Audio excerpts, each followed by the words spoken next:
रूस यूक्रेन युद्ध को आज पूरे 54 दिन हो चुके हैं। इन 54 दिनों में आपने यूक्रेन की तबाही की अनगिनत तस्वीरें देखी होंगी। शहरों को खंडहर और इमारतों को मलबे में बदलते हुए देखा होगा।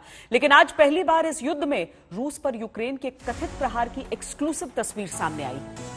काले सागर में रूस के मोस्कवा युद्धपोत की जलती हुई तस्वीर पुतिन को गुस्सा दिला रही होगी। यूक्रेन का दावा है कि उसने नेपच्यून मिसाइलों से हमला किया था। इस हमले के बाद मोस्कवा समुद्र में डूब गया। हालांकि रूस ये कह रहा है कि मोस्कवा किसी मिसाइल से नहीं बल्कि समुद्री तूफान की वजह से डूबा है। हालांकि ये तस्वीर रूस के इस दावे को गलत साबित कर रही है, क्योंकि इस युद्धपोत पर किसी गाइडेड मिसाइल से हमला किया गया है और नेपच्यून इसी श्रेणी की मिसाइल है। जैसे जैसे दिन गुजर रहे हैं वैसे वैसे इस युद्ध में परमाणु हमले की आशंका बढ़ती जा रही है।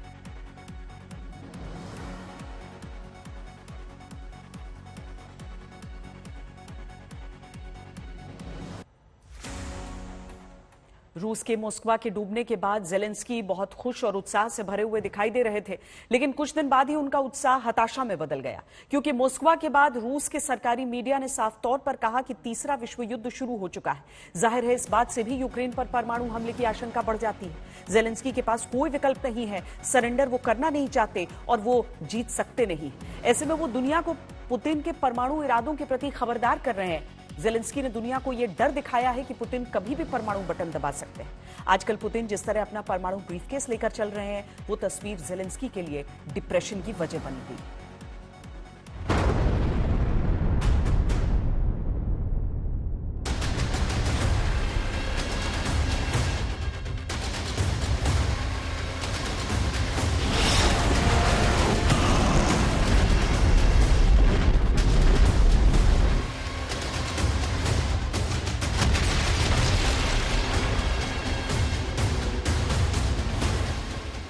रूस के राष्ट्रपति पुतिन के वीडियो जेलेंस्की की चिंता को बहुत बढ़ा रहे हैं। पुतिन के आसपास स्पेशल ब्रीफकेस वाली इस तस्वीर को देखकर जेलेंस्की अपने आप को बहुत हताश और लाचार महसूस करते हैं। इस ब्रीफकेस वाले वीडियो के जरिए पुतिन यूक्रेन और नेटो देशों को ये सांकेतिक धमकी दे रहे हैं कि रूस परमाणु हमले के लिए तैयार है, सिर्फ बटन दबाने का इंतजार है। यही वजह है कि जेलेंस्की बार बार परमाणु हमले का सामना करने के लिए तैयार होने की बात कर रहे हैं। परमाणु हमले का डर जेलेंस्की के इस नए बयान में साफ साफ देखा जा सकता है।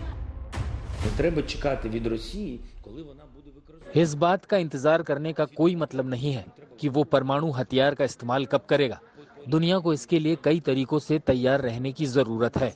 न सिर्फ तैयारी आदि बल्कि बम शेल्टर्स भी तैयार रखने होंगे, लेकिन उनसे बात करने की भी जरूरत है। उनकी अर्थव्यवस्था की कमर तोड़ने की जरूरत है ताकि वो परमाणु हमले के बारे में सोच भी ना सके।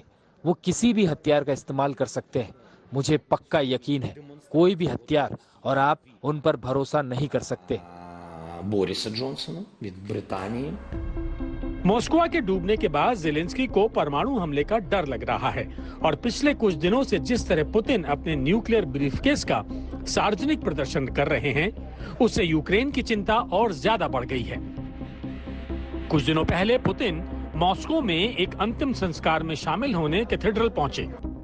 तब उनका सीक्रेट न्यूक्लियर ब्रीफकेस उनके साथ था। और अब पुतिन का एक और वीडियो सामने आया है जिसमें वो बेलारूस के तानाशाह अलेक्जेंडर लुकाशेंको के साथ हैं और पुतिन के एक बॉडीगार्ड के हाथ में न्यूक्लियर ब्रीफकेस दिख रहा है। देखने में पुतिन का ये न्यूक्लियर ब्रीफकेस किसी साधारण ब्रीफकेस की तरह ही है, लेकिन इस ब्रीफकेस में न्यूक्लियर हमले से जुड़े दस्तावेज और अलर्ट अलार्म होता है। पुतिन कई बार न्यूक्लियर हमले की धमकियां दे चुके हैं। अब उनके साथ न्यूक्लियर ब्रीफकेस की जो तस्वीरें सामने आई हैं, वो पुतिन की मंशा पर सवाल उठाती हैं। हालांकि पुतिन कह चुके हैं कि रूस की सुरक्षा के लिए वो कोई भी कदम उठाने को तैयार हैं। ध्यान रखिए, मैंने कल शाम कहा था कि यूक्रेन की तरफ से कुछ बदलाव की कोशिश हो रही है, जिसके बारे में मैं बहुत प्रामाणिकता से नहीं कह सकता। लेकिन अगर ऐसा होता है तो ये स्वीकार्य नहीं होगा, क्योंकि ये हमारे समझौते को पूरी तरह से अंजाम तक ले जाने में रोड़े अटकाएगा। और अगर ऐसा होता है तो सैनिक कार्रवाई जारी रहेगी। अपनी इस बात को साबित करने के लिए पुतिन न्यूक्लियर ब्रीफकेस को साथ लेकर चलते हैं। अब ये भी समझिए कि पुतिन का ये न्यूक्लियर ब्रीफकेस कैसे काम करता है।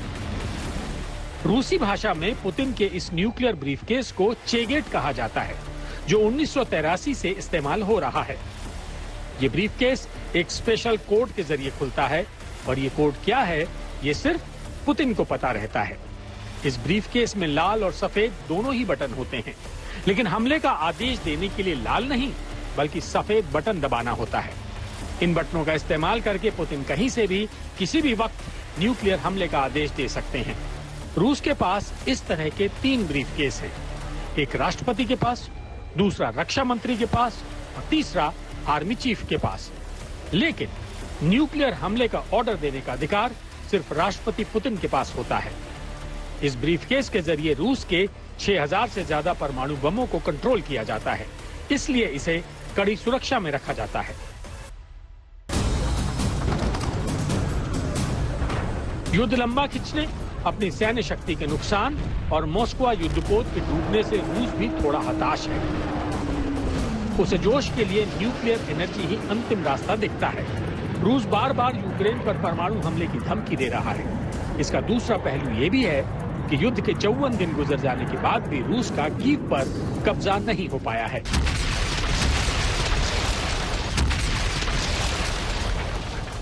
एक तरफ ज़ेलेंस्की नेटो की सैन्य मदद की गुहार लगा रहे हैं और दूसरी तरफ परमाणु हमले के लिए पूरे देश को मानसिक रूप से तैयार कर रहे हैं।